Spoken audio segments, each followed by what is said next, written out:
Bonjour à tous. Je voudrais vous présenter Le mystère de la chambre noire. Le mystère de la chambre noire, c'est un roman qui parle de Labarthemont en 1908. Il y a un mystère à résoudre dans une chambre close, une pièce fermée à clé, d'où personne n'a pu sortir et où personne n'a pu entrer. Le mystère de la chambre noire a un illustre prédécesseur. C'est le mystère de la chambre jaune de Gaston Leroux, écrit en 1907. Gaston Leroux a inventé le genre de la chambre close. C'est lui qui a eu le premier l'idée de ces mystères qui se passent dans une chambre dans laquelle personne ne peut entrer et personne ne peut sortir.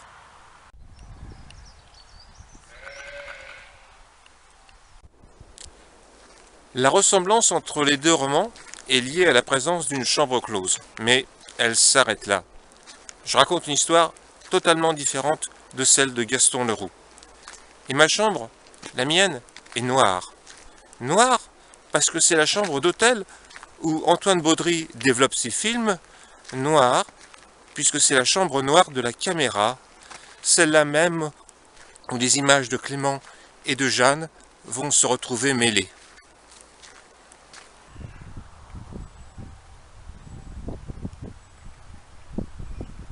Nous sommes en 1908 à Labarthemont et Antoine Baudry, un forain, un montreur de cinématographe, arrive sur la place du village et installe son chapiteau pour montrer cette nouvelle invention.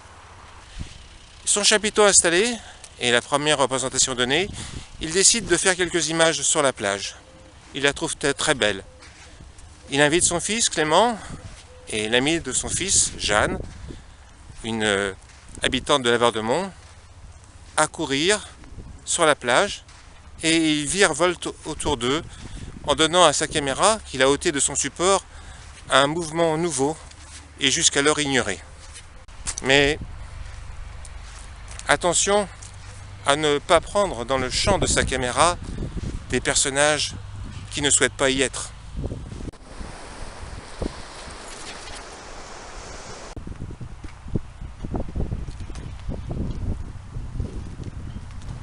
Le père de Clément, Antoine Baudry, est découvert inanimé dans sa chambre.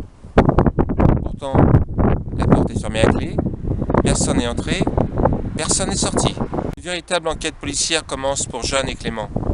Une enquête policière qui ne sera pas sans danger, car d'inquiétants personnages ont décidé de les empêcher de connaître la vérité.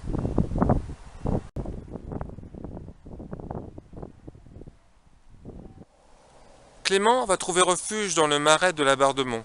Ce marais qui est parfois si mystérieux, ce marais qui est parfois si inquiétant.